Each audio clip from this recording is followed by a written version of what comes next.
informal ya, son variables aleatorias, tales que la integral de x a la p, integral respecto a la medida de probabilidad, esto existe. Es un numerito, pues. Mejor poner aquí que pertenecen los reales. Sí, o sea, no es infinito. Es un número.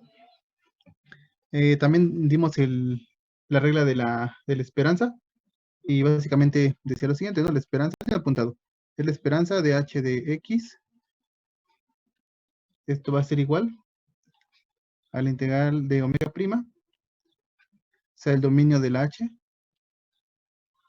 Aquí, en este caso, la forma de integrar es respecto a la medida de probabilidad inducida por x. Y aquí, pues, la medida es en omega prima.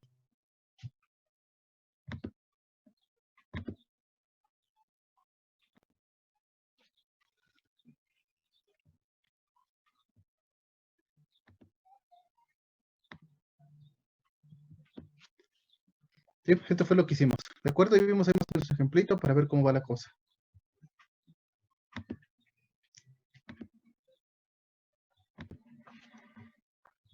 Ok, bueno, entonces, ¿alguna duda con eso?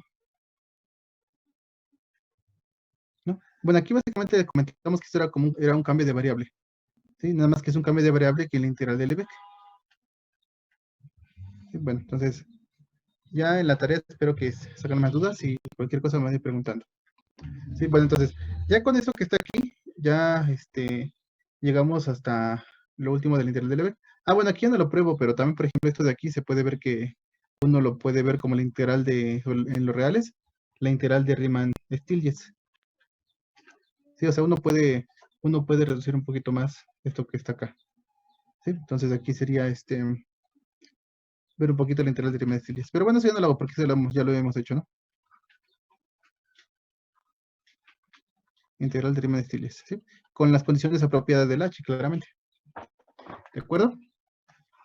Bueno, creo que por ahí ya quedaría clara la cosa, ¿sí? Bueno, entonces con eso terminamos ya la parte de integración, al menos con la integral de Lebesgue.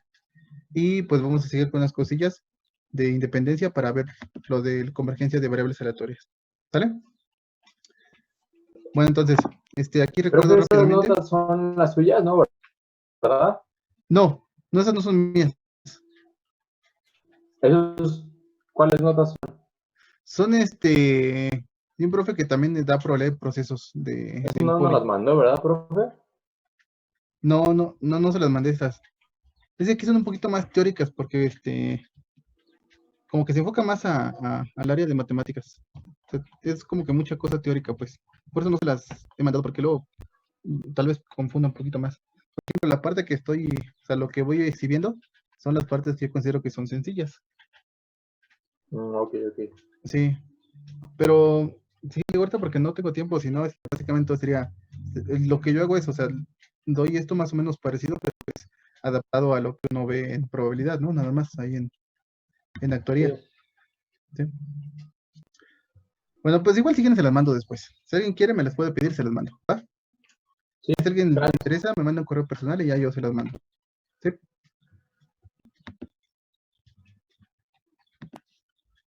Bueno, entonces,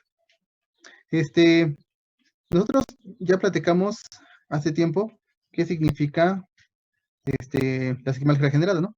Recordemos que tenemos una variable aleatoria. ¿Sí? Nosotros definimos la sigma álgebra generada de x como algo, ¿no? ¿Se acuerdan cómo la definimos?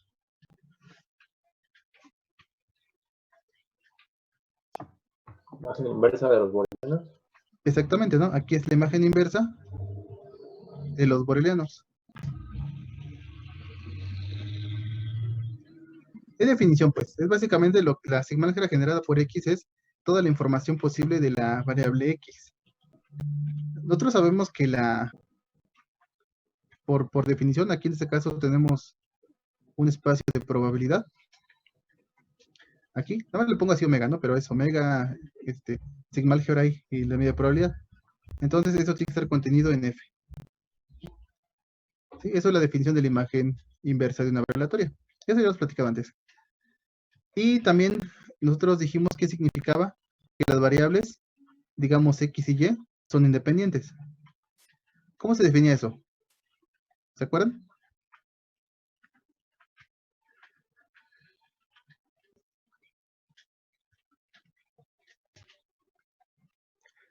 ¿Cómo se definía que las dos variables aleatorias fuesen independientes?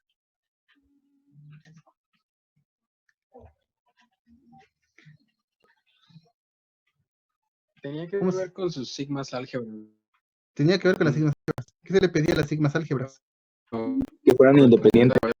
Que fuesen independientes. Sí. ¿Sí? Muy bien.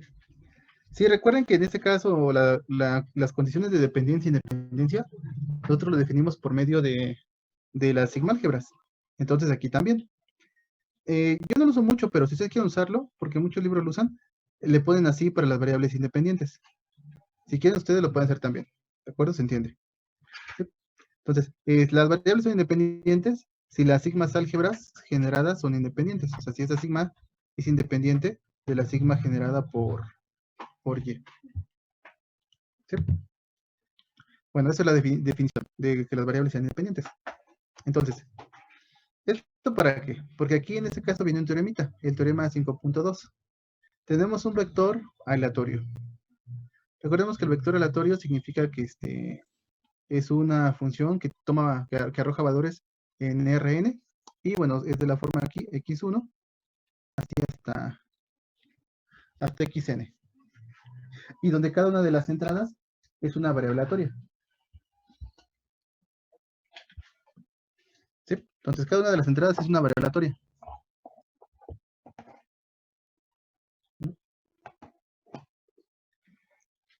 Bueno, y vean lo que dice el siguiente teoremita. Nosotros también ya definimos antes las distribuciones marginales, ¿no? Por ejemplo, se define f sub i como la distribución de la variable aleatoria xi. Esto para todo i. Y el teoremita dice lo siguiente, que son condiciones que son equivalentes. La primera es que pues, las variables aleatorias sean independientes. Entonces, aquí en este caso, igual, la definición de que las variables sean independientes para una cantidad finita, digamos aquí x1, así hasta xn, son independientes. Las sigma álgebras generadas de cada una de ellas son independientes. ¿Sí? Entonces, la sigma de x1, así hasta la sigma de xn, son independientes. Son independientes. Y entonces, recordemos que las sigma álgebras, una cantidad finita de sigma álgebras, son independientes si cuando agarramos aquí cualesquiera eventos, si agarramos cualesquiera eventos, digamos de la primera colección, agarramos un A1, bueno, voy a poner aquí mejor A y 1, porque es para cualesquiera colección finita de elementos de acá. O sea, si tenemos, no sé, 1000 sigma álgebras, podemos agarrar 10, 20, las 1000, 30, las que sean, y para esos índices, no importa si son 10, 20, 15 o las 1000 que son, lo que debe pasar es que la probabilidad de la intersección se separa como el producto de las probabilidades. ¿Sí? Eso es definición de independencia de sigma álgebras. Así. ¿Sí? La probabilidad de intersección se separa como un producto de probabilidades.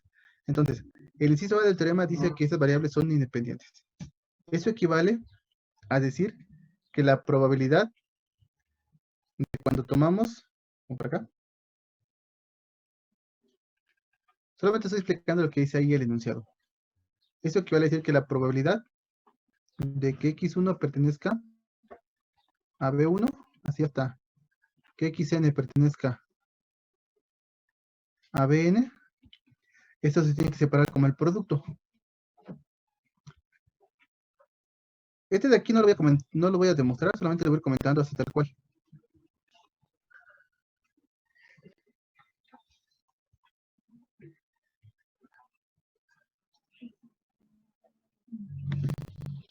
¿Sí? Pero creo que es claro, ¿no? Vean, por ejemplo, si las variables son independientes, esto de aquí es claro, porque porque este es un evento, esto recuerden que se pone en notación corta, pero este es un evento que vive en la sigma álgebra, ¿no? Llamémosle un evento A1. Y este de aquí también va a ser así un evento AN. Entonces, si las variables aleatorias son independientes, esto que está aquí cuando a uno le pone comas, recuerden que significa intersectar. Entonces, aquí lo que tendríamos es la intersección de eventos en omega. Pero como las variables son independientes, esta intersección se debe separar como el producto. Y eso es lo que está aquí, ¿no? Esa es la probabilidad del A1 y así hasta la probabilidad de la N. ¿Sí? Creo que eso es sencillo. Bueno, entonces, es equivalente. La otra condición que dice también es que esto es equivalente a lo siguiente, a que las funciones de distribución también se separen. O sea, por ejemplo, aquí la distribución del vector aleatorio tiene que ser igual al producto de las distribuciones de cada una de las variables.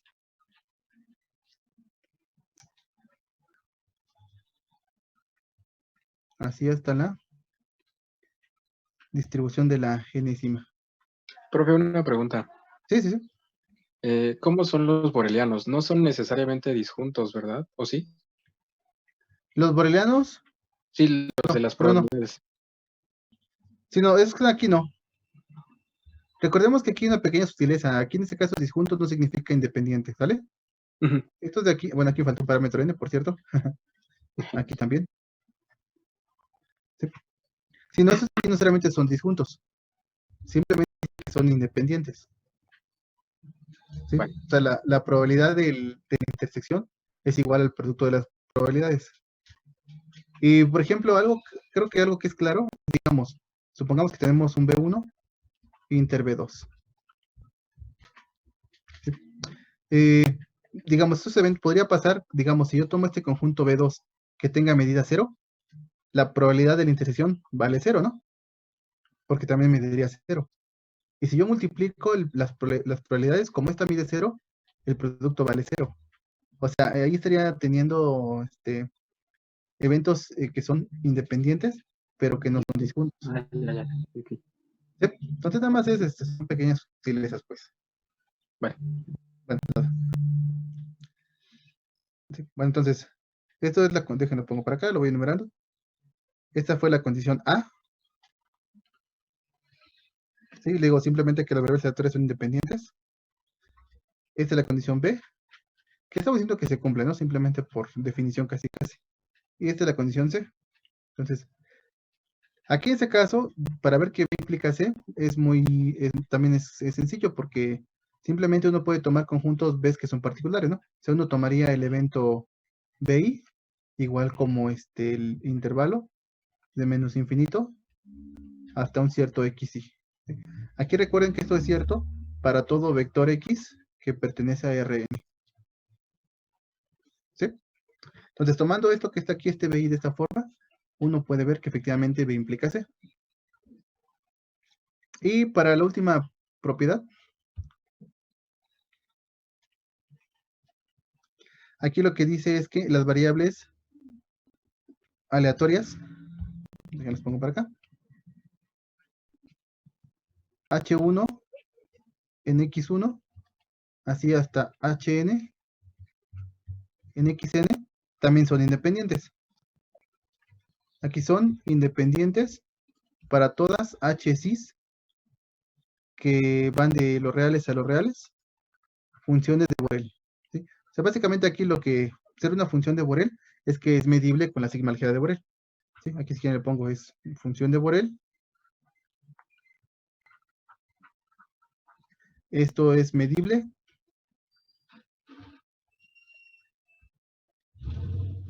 Es medible respecto a la sigma álgebra de Borel.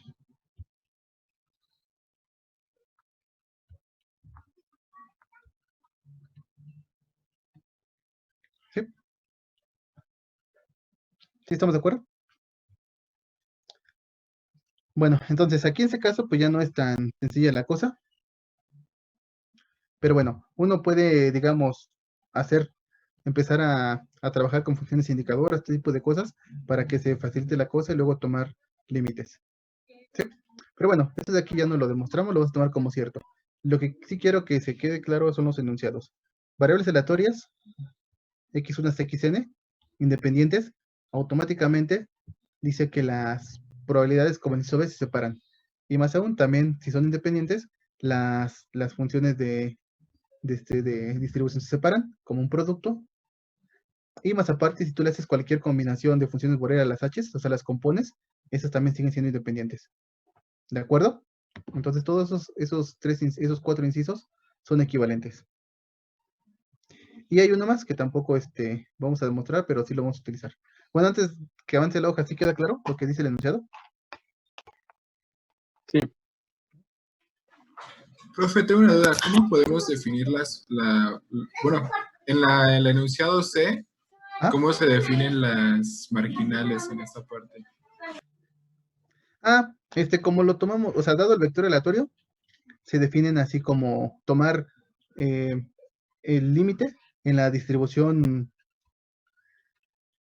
aquí en la distribución conjunta, para sacar la marginal diésima, se toma el límite, Cuando todas las demás van a infinito, ¿no? ajá, cuando todas están infinito. Pero el BI que tenemos ahí, ese es como no sé, la probabilidad o algo así. A ver, déjalo, encierro. BI, Exactamente. ahí solamente lo puse para decir cómo se implica B a C. ¿Sí? Solamente lo puse para decir cómo se implica B a C. Como eso funciona para cualquier conjunto B de Borel, en particular funciona para esos. ¿Sí? Pero básicamente sí, ¿no? La distribución tiene que ver con ese tipo de conjuntos.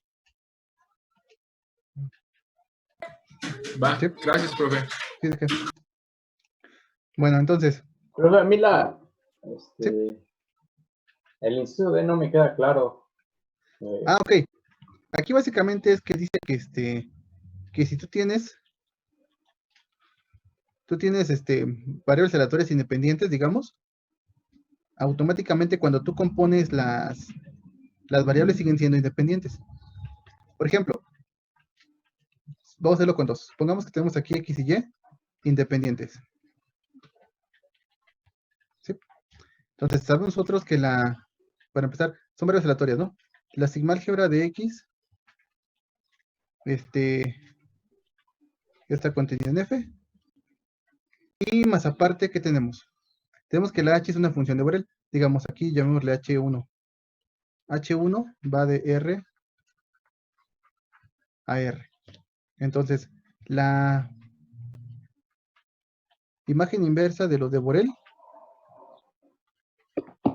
sigue estando contenido en los de Borel. Sí. ¿Sí? ¿Estamos de acuerdo? Sí. Entonces, y aquí, por ejemplo, le aplicamos la imagen inversa con la X.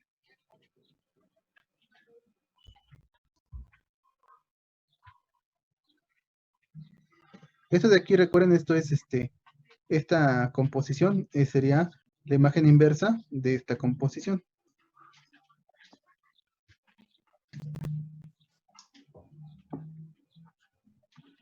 Esta contiene esta imagen inversa, ¿no? Pero eso es la sigma generada por X. Bueno, aquí con la H1. Okay. Y se hace algo igualito con la H2, digamos, en este caso.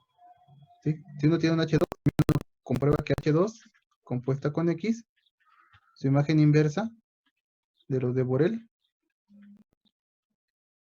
esto está contenido en la sigma de Y. Entonces, cuando uno le aplica funciones de Borel, como que estamos haciendo más pequeña la sigma álgebra. Es como del examen, pregunta del examen más o menos. Cuando uno le aplica este tipo de funciones, lo que hacemos es reducir la sigma álgebra. Digamos, porque podría pasar que la función h sea así muy crítica, sea, digamos, una constante, cosas de ese estilo. Entonces reduce muchísimo la sigma álgebra. ¿Sí? Pero en general tiene esa contención. ¿Sí? Entonces, esto de aquí sería, esto que está aquí, digamos, sería la sigma álgebra generada por H1 en X. Ay, aquí era Y, ¿verdad? Aquí era Y, perdón. Aquí me falta. Y la de acá sería la sigma generada por H2 solo de Y. Así. Entonces, pues, si las sigmas álgebras X y Y son independientes, pues también cualquier subcolección de ellas lo tiene que ser, ¿no? Porque son solamente un pedazo de las grandes. Si las grandes eran independientes, también los pedacitos que están en cada una de ellas tendrían que ser independientes. Es básicamente la idea, pues. Porque de lo que quiere decir el inciso D y más o menos la prueba. ¿Sí? ¿Quedó claro? Sí, gracias, profesor. Sí. Bueno, nada. Ok, bueno, entonces, básicamente lo que vamos a utilizar nosotros es el A y el C. Que si las variables son independientes, entonces las distribuciones son independientes. Y viene otra que está acá, tampoco se va a demostrar. El teorema 5.3.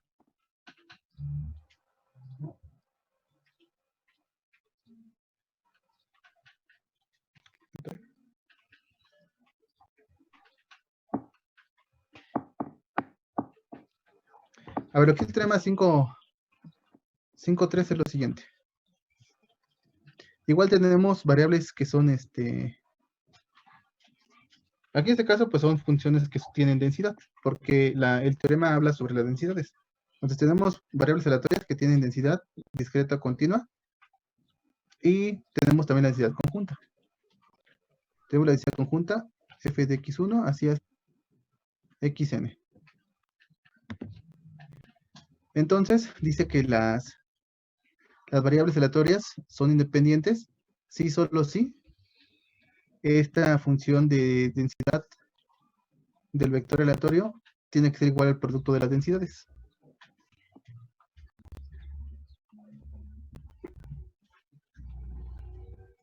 Profe, esa demostración es directa del inciso C del teorema anterior. No creo que no es directa. No, no es tan directa. Creo que así tan directa no es. Porque, por ejemplo, en este caso, para la... Vamos a ver. Vamos a poner aquí la idea, ¿no? Entonces, en este caso tenemos densidad. Y digamos, tendríamos esto que está aquí, ¿no? Estoy pintando la distribución.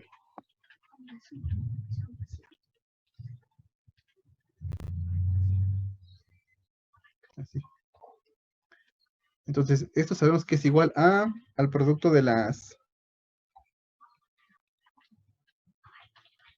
densidades. Aquí sería f de x1, y1, de y1, así por.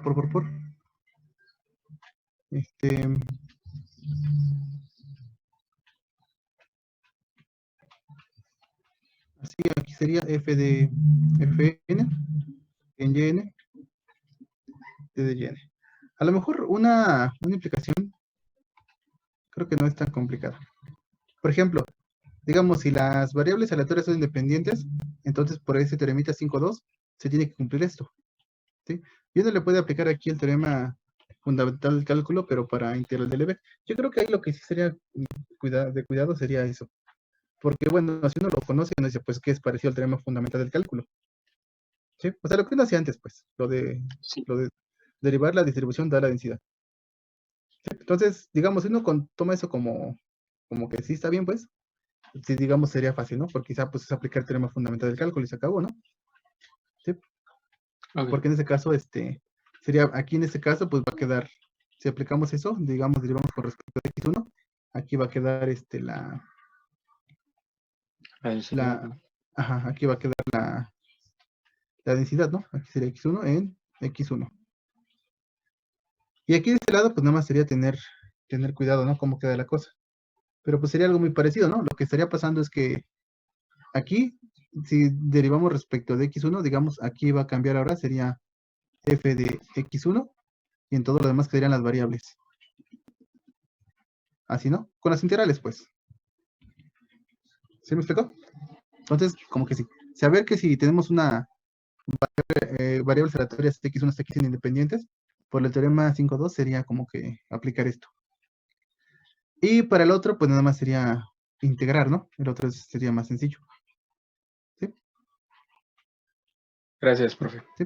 Pero sí, si uno se opone ahí como que el teorema de fundamental cálculo para integrar de Lebesgue, sí sería, digamos, pues, no complicado, ¿no? Sería, claro. ¿Va? Ok, Bueno, gracias. pues gracias, sí, también la idea. Bueno, entonces, aquí les digo, el resumen que quiero que se entienda es cuando tengamos variables aleatorias, independientes y solo sí, o se separan las distribuciones o se separan las densidades, en el caso de que haya densidad. ¿Vale? Bueno.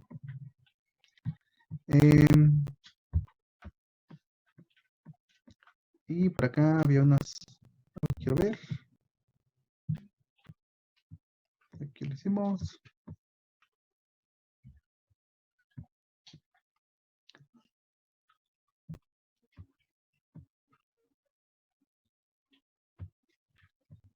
No, este de aquí no.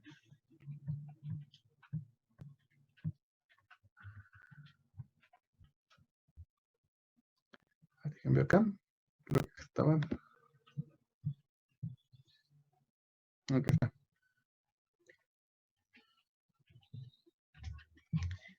Bueno, aquí por ejemplo en el libro de Rincón, igual da otra equivalencia. Y esto también es muy importante porque es por medio de las esperanzas. ¿Sí? Entonces, aquí también se hace nada más con 2, pero se puede hacer para más variables. ¿Sí? Tenemos aquí en este caso 2 variables que son independientes.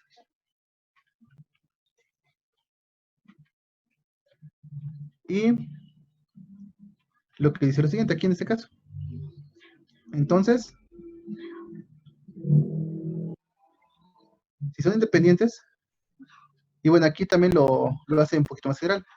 Y tenemos aquí funciones medibles, que le llama G y H, funciones Borel. Entonces, siempre y cuando la esperanza de cada uno de los términos exista, la esperanza de G de X por H de Y,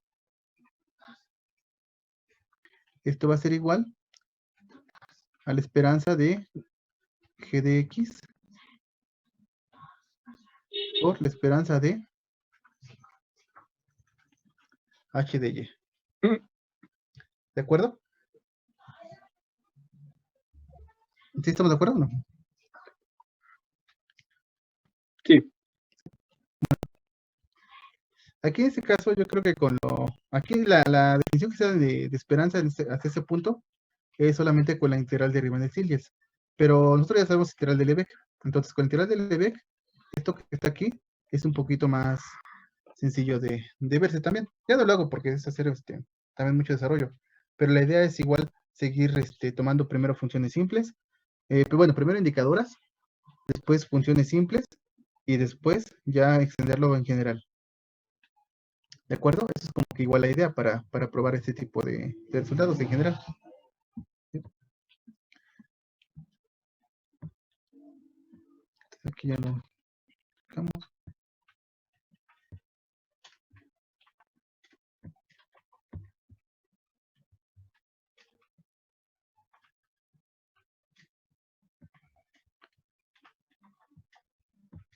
Aquí.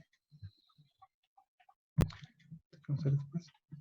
Hay un ejemplito que quiero ver, pero ahorita no lo... Creo que estaba acá en las otras notas.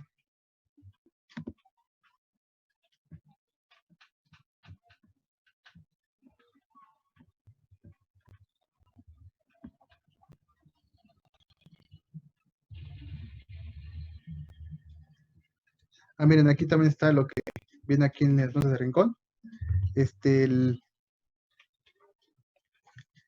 Aquí viene ya un poquito más general con integral de Lebesgue. Vean, es la proposición 8.1. Tenemos variables independientes. Entonces, aquí dice que si las variables están en L1, si tenemos que X, tenemos aquí X1, así hasta XN que estén aquí en L1. Recordemos que lo que significa esto, lo que dijimos al principio, es que la integral de Lebesgue de esta de aquí es un número, ¿no? Y recuerden que esto también a su vez lo definimos como la esperanza. Aquí en este caso sería la esperanza, pero del valor absoluto. ¿Sí? O sea, eso es que es en L1. Dice que en este caso, cuando las variables son independientes, el producto va a estar en L1. Eso aquí es importante porque generalmente cuando tenemos variables aleatorias, no necesariamente el producto va a estar en L1. ¿Sí? Pero cuando son independientes sí pasa esto. El producto está en L1. Aparte lo que dice es lo que ahorita decía aquí Lore de Rincón, ¿no? Con dos variables solamente, con dos variables aleatorias. ¿Sí? Que la esperanza se separa como un producto. Y también funciona pues cuando tengamos composiciones de Borel, como lo pone aquí exactamente el libro de Rincón. ¿Sí? Entonces, nuevamente, aquí la moraleja es pues que también se separan las esperanzas. ¿Sí? Aquí, pues lamentablemente ya no es un solo sí como antes. Antes era la distribución y la densidad. Cuando hay sí, solo sí, las variables son independientes. Aquí en este caso, pues ya no necesariamente, pero lo que se cumple es que son dependientes. La esperanza sí se separa. ¿De acuerdo? Bueno, entonces, y bueno, lo que les comentaba yo de la demostración, pues aquí viene un poquito platicado, de que se hace primero para indicadoras, después se extiende con funciones simples y ya al final se toman límites en general. ¿De acuerdo?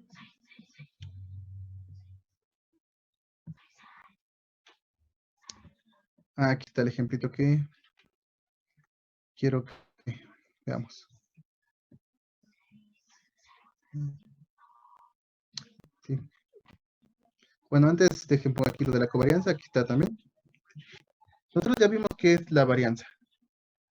Entonces la covarianza, pues yo creo que también ya la han visto. ¿Ya han visto la covarianza en estadística? ¿Cuándo la vieron en su curso pasado? Sí. ¿Sí?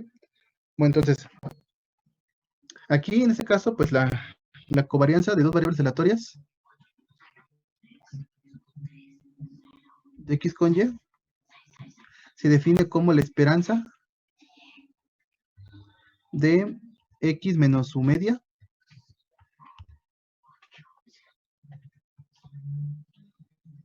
bueno, aquí sí mejor le pongo para que quede todo bien bonito. Aquí menos la esperanza, pues, ¿no? Recordemos que la esperanza es la media. Por Y menos la esperanza de Y. Así se define. Y también, al igual que la varianza, si uno desarrolla aquí, esto también se puede poner de la forma que dice acá abajito, en la ecuación 3. Se puede ver como la esperanza de X con Y menos la esperanza de X por la esperanza de Y. Así. Y una observación es que la covarianza de X con X, ¿a quién es igual?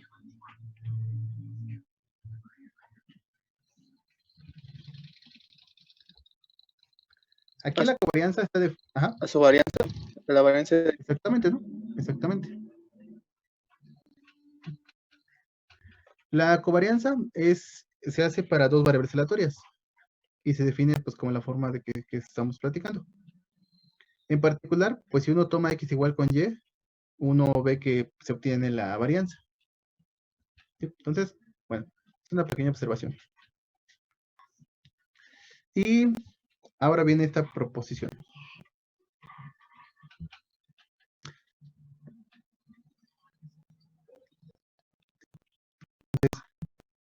Está acá. Okay. Primero, vean, aquí hay una formulita que dan para la varianza. Es en la proposición 8.5. ¿Sí? Entonces dice que si tenemos x1, así hasta xn, variables aleatorias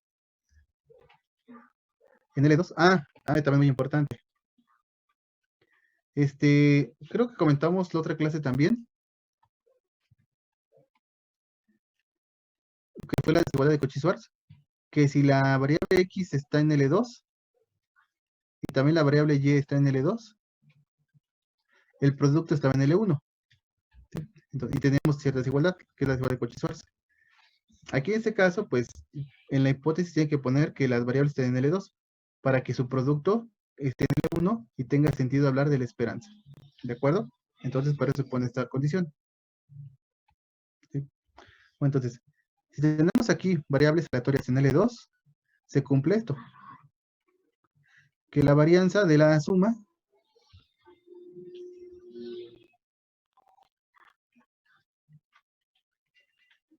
esto va a ser igual. Les digo, no se cumple que es como las esperanzas, que sea lineal. Pero lo que se cumple es esto. Que eso está bien. Va a ser sí la suma de las varianzas, pero más otra suma. Aquí la suma de los K estrictamente menores que J de las covarianzas.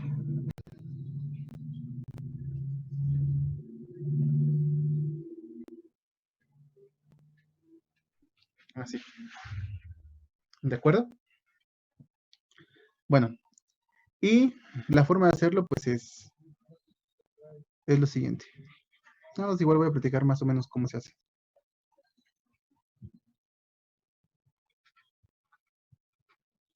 Recordemos que la varianza,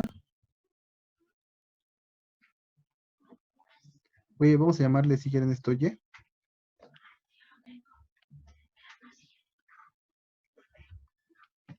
Vamos a llamarle esta suma Y.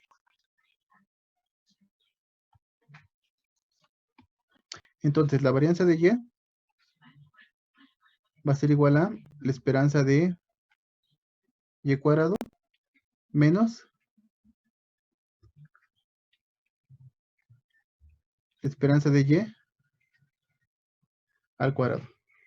Así. ¿De acuerdo?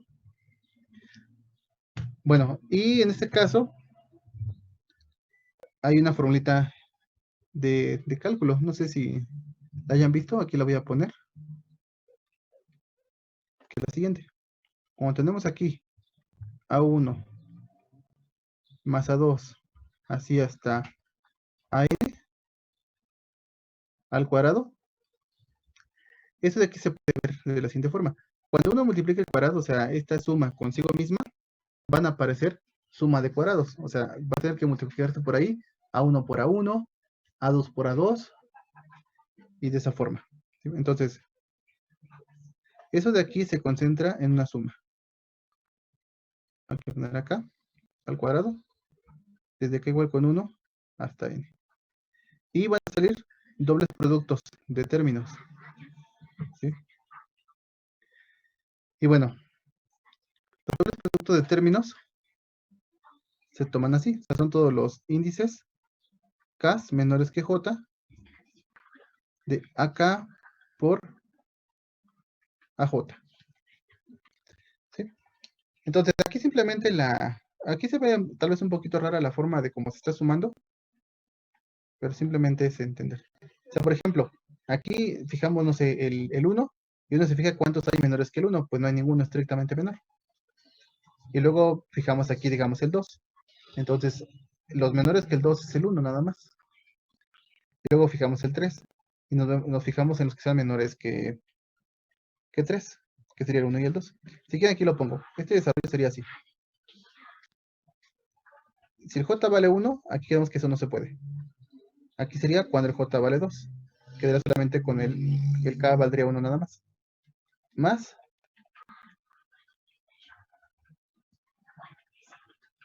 Cuando el j vale 3, sería el 1, el 3 y el 2. Y así va subiendo. ¿Sí? Eso es lo que representa la suma, pues. Nada más que en forma corta se pone así. Cuando uno desarrolla los términos y hace eso, esa expansión, uno ve que se puede condensar de esa forma la suma. ¿Ok? ¿Sí se entiende más o menos eso? Sí. ¿Sí? Bueno. Entonces, lo que se hace ahí es esto mismo. Se hace dos veces. Primero se hace con la variable aleatoria. O sea, aquí tomamos primero aquí los elementos de la variable aleatoria. Y después se hace otra vez, pero con las esperanzas. ¿Sí? Entonces, aquí nos va a quedar la esperanza de la suma de las variables aleatorias al cuadrado más dos veces la suma de las xk por xj. Eso es el primer término. el segundo sería menos, y se hace exactamente lo mismo, pero aquí ya son las esperanzas. Sería la suma de las esperanzas de las xk al cuadrado más 2 veces las esperanzas de xk por el xj. Así. Entonces, ¿qué hacemos? Pues juntamos la esperanza lineal, aquí sí. Entonces, juntamos este con este, hacemos esperanza de este y esperanza del que está acá. Entonces, cuando se haga el primer término, este primer término se asocia con este. Y va a quedar la esperanza de la primera variable al cuadrado menos la esperanza de la variable todo al cuadrado. ¿Se entiende el desarrollo más o menos?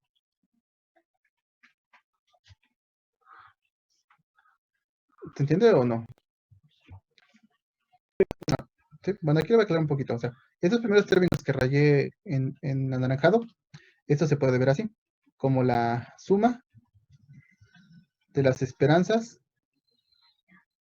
de las xk de su cuadrado acá adentro, menos la esperanza del xk y esto al cuadrado. ¿Sí? Todo esto al cuadrado, pues.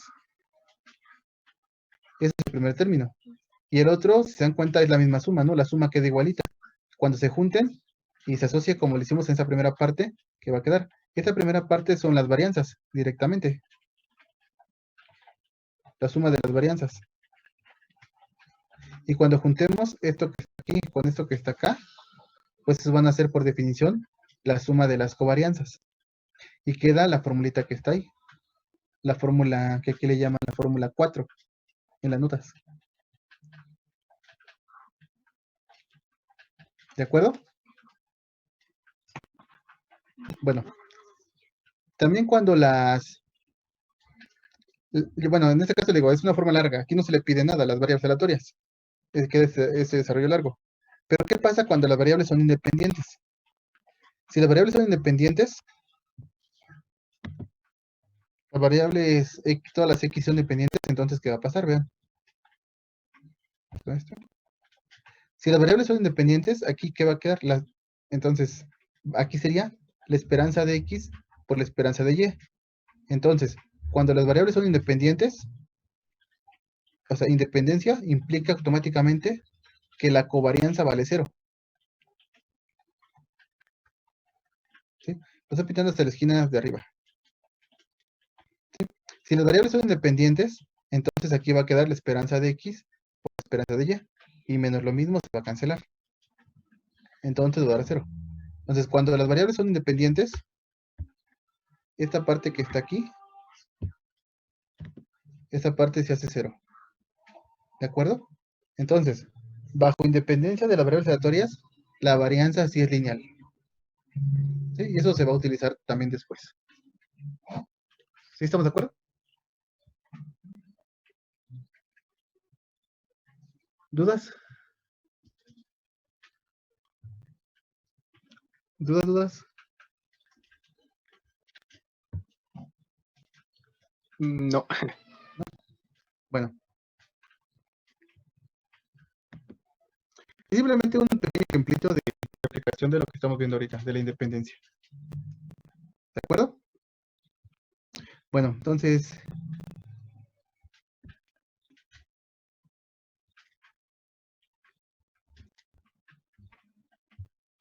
aquí viene también algo importante.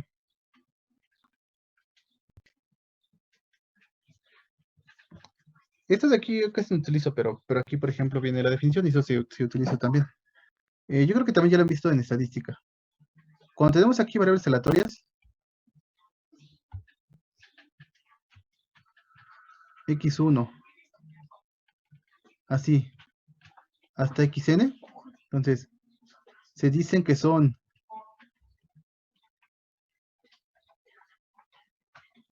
aquí es independiente e idénticamente distribuidas, ¿sí? Pues son independientes y las distribuciones coinciden.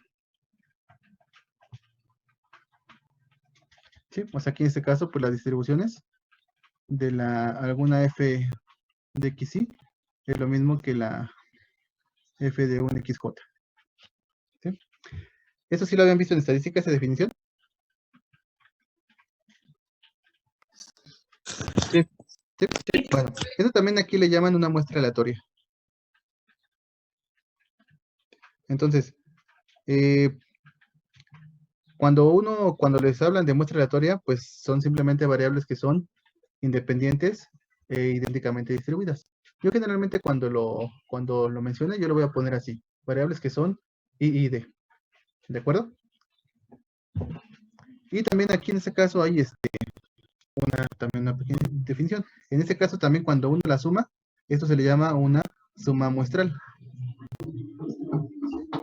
La suma muestral pues simplemente va a ser igual a x1, así hasta más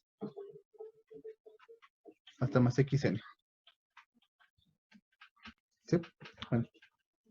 Y pues su promedio, ¿quién sería? Aquí también, por ejemplo, también lo mencionan. Su promedio muestral pues va a ser el promedio de las variables. x1 más xn. ¿De acuerdo? Entonces aquí estamos definiendo que son variables independientes, íntegramente distribuidas, o suma muestral, pero no, una muestra aleatoria. Aquí estamos viendo que es una suma muestral, y aquí es el promedio muestral. ¿De acuerdo?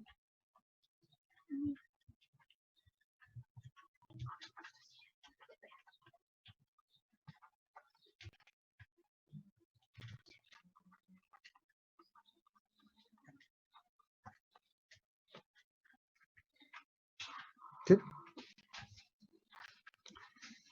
Bueno, entonces, ¿alguna duda? ¿No? ¿No? ¿Todo claro? Bueno, entonces vamos a...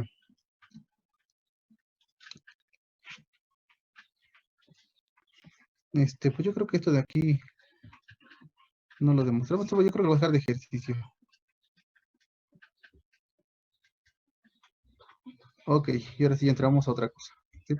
Bueno, entonces, esta parte que está aquí, toda la parte de, al menos le digo, lo de la esperanza, en los casos sencillos, ya la habían visto. ¿Sí? Entonces, vamos a dejar varias cosillas en la tarea para que vayan viendo más propiedades cuando tengamos esperanzas y variables aleatorias independientes. Ok, entonces vamos a empezar ahora con ya otro temita, que es las convergencias de variables aleatorias.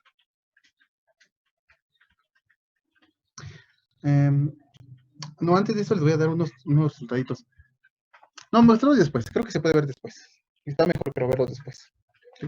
Bueno, entonces, hasta esta parte les digo, ya hemos terminado lo que corresponde a la integral de Lebesgue y algunas definiciones de esperanza y cosas de ese estilo. Entonces, ahora lo que sigue es ver modos de convergencia.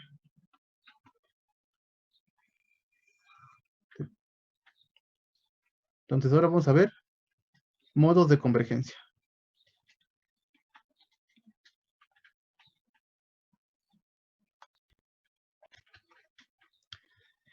Nosotros ya hemos visto algunos modos de convergencia, de hecho hemos visto uno, nada más que no lo había dicho de esta forma. ¿Sí? Es el siguiente. Nosotros, en los temas pasados, nosotros poníamos esto, ¿no? xn converge a x. Y casi desde que empezó el curso, utilizamos cosas de ese estilo. Y lo que definimos así, como xn flechita x, o sea, xn converge a x, ¿cómo se definió? ¿Cómo dijimos que se hacía esto?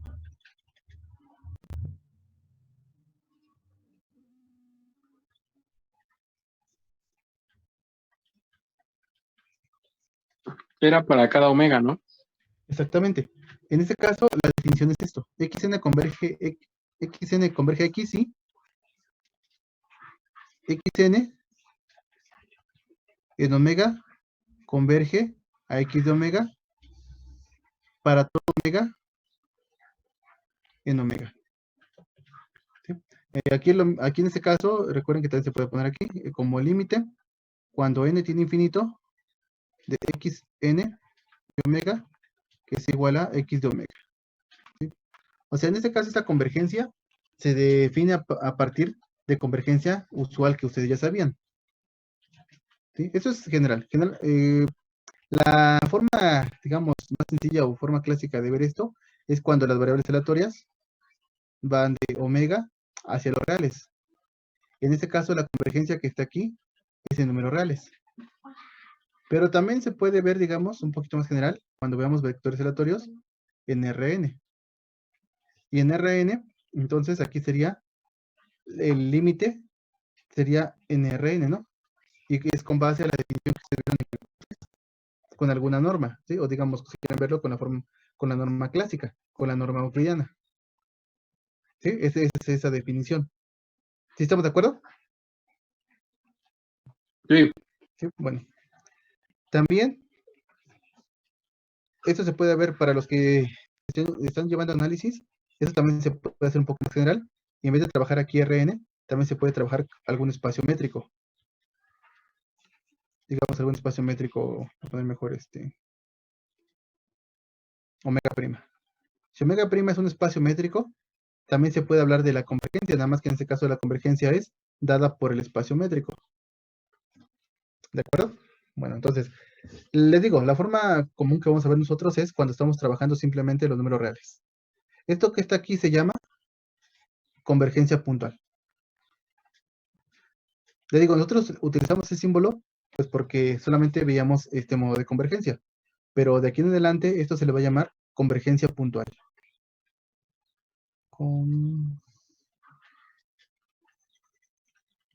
Convergencia puntual. ¿De acuerdo? Y pues la convergencia puntual, les digo, es esto que platicamos ahorita. Y básicamente, si quieren verlo, es como tratarlo como un cálculo 4. Esa convergencia puntual que ustedes vean al final de su curso. ¿Sí? Vamos a ver aquí unos ejemplitos para que se entienda.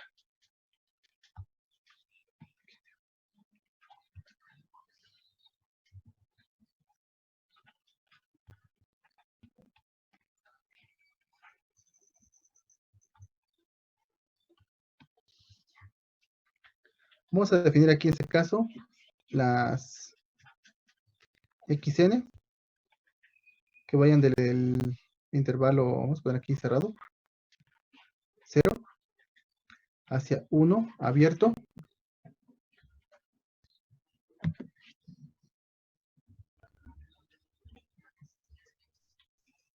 Vamos a ponerlo hacia los reales. Y aquí en este caso, las variables xn de omega, que sean igual a omega a la n. Aquí también no lo estoy comentando, pero ese espacio omega lo vamos a tratar pues con la sigma-álgebra de Borel, de ese intervalito, y con la medida de longitud. Recuerden que cuando ponemos lambda, eso es la medida de longitud en los reales. ¿Sí? En este caso, pues como son los reales, nada más, es la longitud. Si fuese en R2, pues sería el área y así. Bueno, entonces, esto que está aquí, ¿convergerá puntualmente a algo?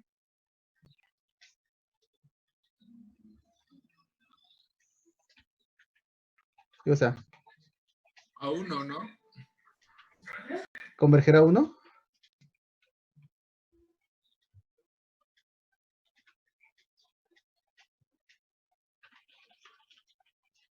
A ver, a lo que converge, ¿qué debe pasar? El límite, cuando n tiene infinito, de xn de omega, que en este caso es el límite, cuando n tiene infinito, de omega a la n. Recuerden aquí también, no lo comentamos mucho, pero aquí en este caso, cuando ya se está pintando esto, aquí se entiende que el omega es fijo. Es para el omega sí, pero el omega es fijo. Y lo que se hace variar es el n. ¿Sí? Es lo que se hace variar. Entonces, aquí en este caso, aquí está igual.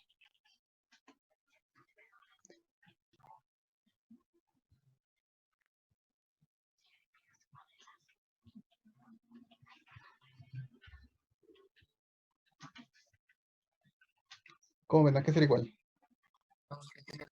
Depende de la n, ¿no? Pues debe ser el límite cuando el n sea infinito. Si va a depender de algo, debería depender de omega. Bueno, por ejemplo, si n está en 0 y 1 y tomamos el límite, eso vale 0, ¿no? Si el n está en 0 y 1, el n es natural. El n se ve infinito. Siberiana. A ver, el n se ve infinito. El omega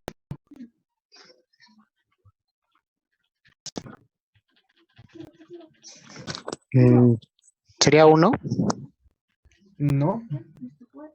A ver, supóngase que el omega vale, no sé, 3/4. Es fijo, ¿no? Es Diverge, cualquier ¿no? número. ¿Diverge? Vamos a ver. Digamos, supongamos que el omega es 3/4. Ya, pues Sería 0, ¿no? va a ser 0.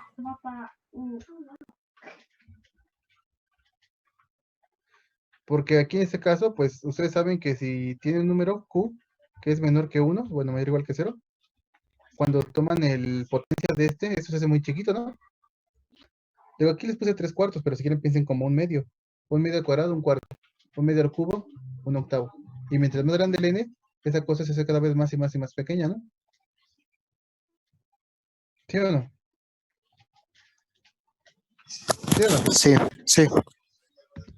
Entonces, esto que está aquí, pues el límite va a ser 0. Ese límite va a ser 0. ¿Sí? Y les digo, aquí también es importante porque solamente estoy considerando, y esto pasa para todo omega, porque los omegas que estamos considerando son en el intervalo 0 y el 1 es abierto. O sea, el omega siempre es mayor o igual que 0 y estrictamente menor que 1. Entonces esto siempre pasa. ¿Sí? Esto quiere decir que efectivamente esto sí se cumple. La x, n sí converge a x. ¿De acuerdo? Donde en ese caso el x tiene que ser igual a lo siguiente. X de omega es igual a 0 para todo omega en omega. ¿Sí? Y también aquí es importante que lo que converja pues debe ser una variable aleatoria. De hecho eso lo sabemos, ¿no? ¿Sí? Nosotros hace tiempo vimos cuando checamos lo de variables aleatorias que si la variable xn converge a algo, la función donde converge es también variable aleatoria, ¿no? De hecho lo vimos un poquito más general. Vimos que el límite inferior, el límite superior son variables aleatorias y de ahí deducimos que si el límite existe, tiene que ser una variable aleatoria. ¿Sí estamos de acuerdo? ¿Sí o no? Sí. Bueno, Sí. entonces, vamos a ver aquí otro ejemplito.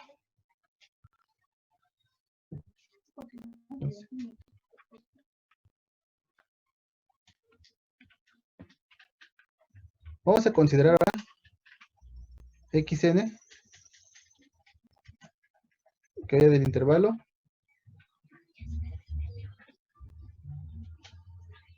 bueno, sí, es cerrado. Menos 1, 1. Y la forma de definirlo va a ser como antes. Xn de omega va a ser igual a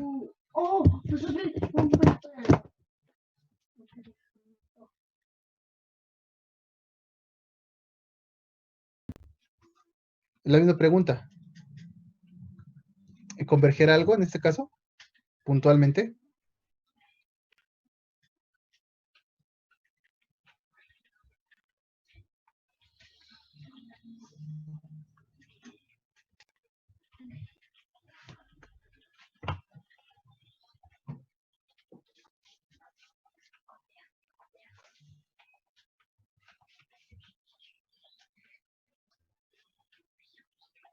¿Cómo ven? Ahora este ejemplito.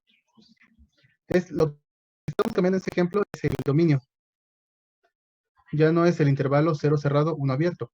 Ahora es desde menos 1 cerrado hacia 1 cerrado. Y la pregunta es, ¿eso convergerá a esta sucesión de variables aleatorias puntualmente? No, ¿Por qué no? porque al meter valores bueno, yo metí los dos valores extremos, que sería Ajá. el -1. Si evaluamos el -1, dependiendo la n si es par o impar, convergería a 1 y a -1, Ok, sería muy bien. intercalando. Y si lo hacemos en el otro extremo con 1, sí, Ok. todos serían 1. Pero entonces, al ya tener dos números, no converge puntualmente a un lugar. Ok, muy bien. Sí, muy bien analizado. Aquí está el detalle como comenta su compañero. El problema es acá. Aquí tenemos el -1, aquí tenemos el 1.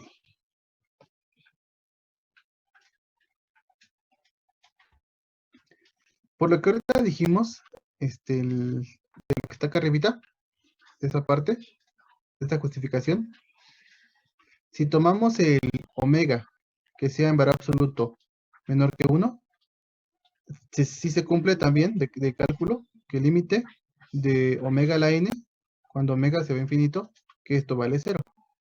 Entonces, si estamos dentro del intervalo, o sea, en el intervalo abierto -1, 1, entonces, puntualmente sí, estos valores, el límite del xn de omega, que es omega a la n, va a converger a 0.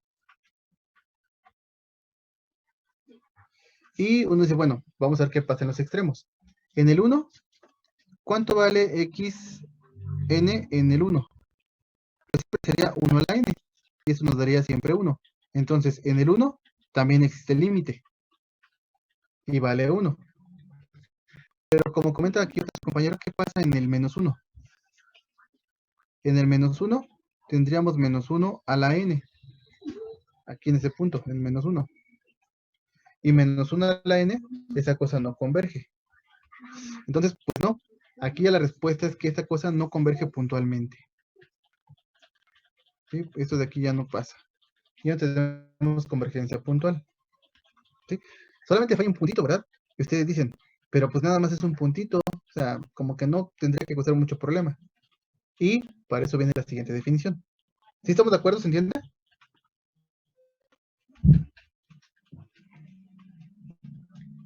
¿Sí quedó claro por qué esta cosa no converge puntualmente? Sí, ¿no? Porque debe Sí. ser para todo omega. Exactamente, debería de converger para todo omega. Y si falla en un puntito, pues ya valió. Aquí ya valió. Pero les digo, uno están pensando, pues eso complica mucho, ¿no? Dicen, pues nada más es un puntito. Y para eso está la siguiente definición. ¿Sí? Entonces, la siguiente definición dice: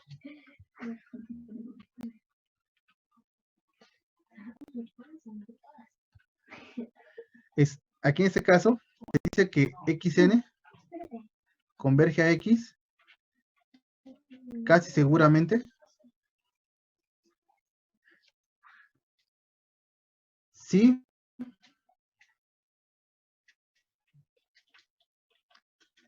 la del evento donde los omegas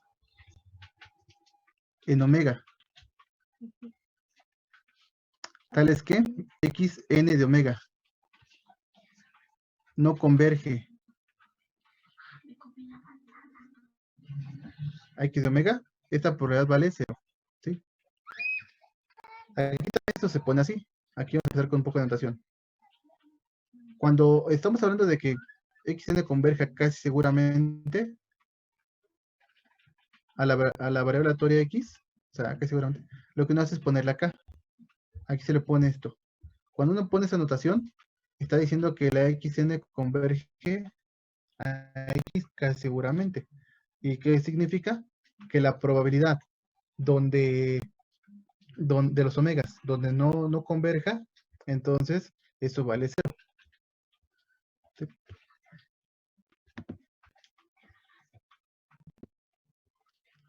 Bueno,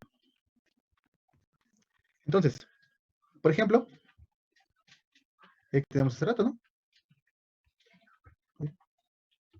Si tomamos aquí la función, o las funciones xn del intervalo menos 1 a 1,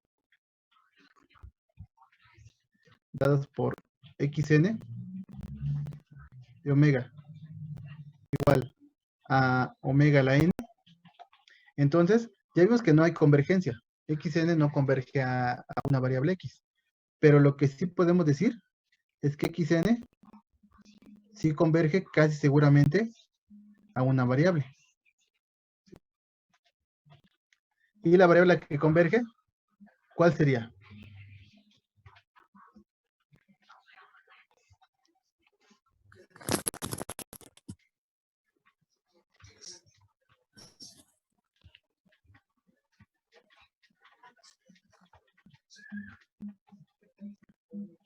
¿Sí? Según el ejemplo anterior, nada más había un fallo, ¿no? Solamente fallaba en menos 1, perdón. Pero entonces, con eso que está aquí, vamos a corregir ese fallo. Y lo que sí se va a cumplir es que xn converge casi seguramente a una variable x. Lo que quiero que me digan es, ¿quién será esa variable aleatoria? No debe de diferir mucho de lo que vimos hace rato, ¿no? Era la variable 0 cuando W está en menos 1 cerrado, digo abierto, y 1 cuando W es igual a 1. Ajá. ¿Y acá? Cuando vale 1 o 0, ahí no sé. Ok. Bueno. ¿Podríamos decir vacío? No, tiene que ser, lo que se debe de cumplir es que la x sí debe de ser una variable que parte del mismo dominio omega. Eso sí es importante. Pero pues no pasa nada, ¿no? Unos dirían, pues asigna el valor de 1. ¿Sí? Porque vean, en este caso, si el x vale esto, voy a pintarlo aquí en azul. ¿Quién sería ese conjunto? Vamos a ponerle aquí como, pone el ejemplo, la definición, perdón. Llamémosle este conjunto A. La probabilidad del conjunto A, o sea, de los puntos donde no tenemos convergencia, sería solamente 1, ¿no? ¿Y cuál es ese punto? El menos 1. Aquí sería la probabilidad del punto menos 1. ¿Sí? Entonces, en base a la definición, los omegas en el intervalo menos 1 a 1, donde no hay convergencia, sería solamente en el punto menos 1. ¿Sí? Y como estamos trabajando con la medida de longitud, bueno, aquí no lo dije, pero con la misma medida de la anterior, con la medida de longitud, esto pues mide 0, ¿no? Tiene longitud 0, el punto menos 1. Entonces, eso que está aquí en azul, eso sería una posible función.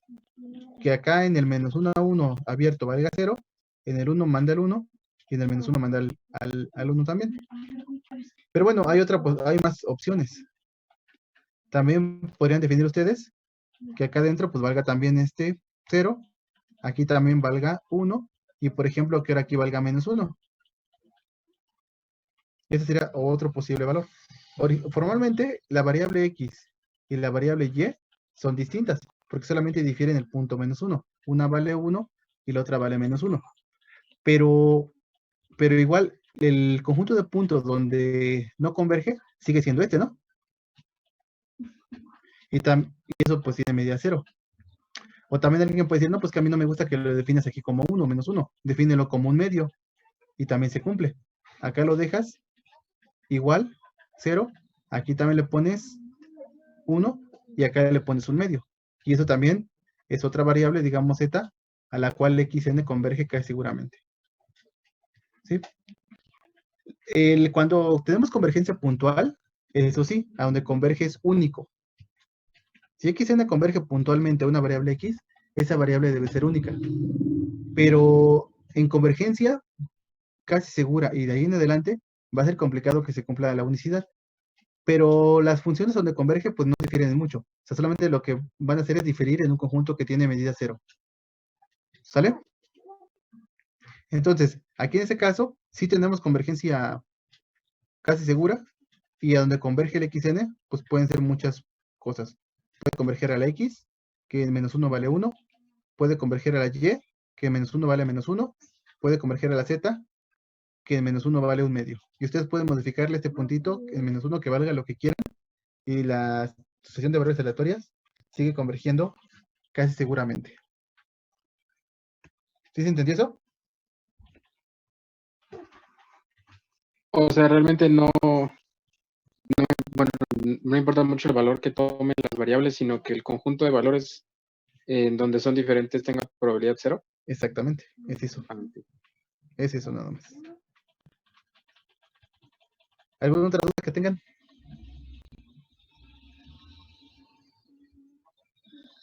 No, pues bueno. Bueno, pues yo creo que dejamos por hoy. La siguiente clase pues vamos a ver más ejemplos y vamos a ver todos los demás modos de convergencia que restan, ¿sí? Entonces aquí solamente hemos visto dos, que es convergencia puntual, la que ya hemos visto hace tiempo, y solamente para la convergencia casi segura. ¿Sí? Perdón. De aquí también vemos algo de ejemplos, igual vemos otros, pero lo que faltaría ver los otros modos de convergencia. ¿Sale? Vale, gracias, profesor. Bueno, pues gracias a ustedes, cuídense mucho. Yo espero que ya el miércoles tengamos sus calificaciones y para ver cómo queda la cosa, ¿va? Sí, pero Sí. Bueno, pues cuídense mucho, que tengan buen día y gracias por conectarse. muchas gracias, profe. Igualmente. Gracias. Gracias, profe. Hasta luego, bye. Hasta luego. Hasta luego.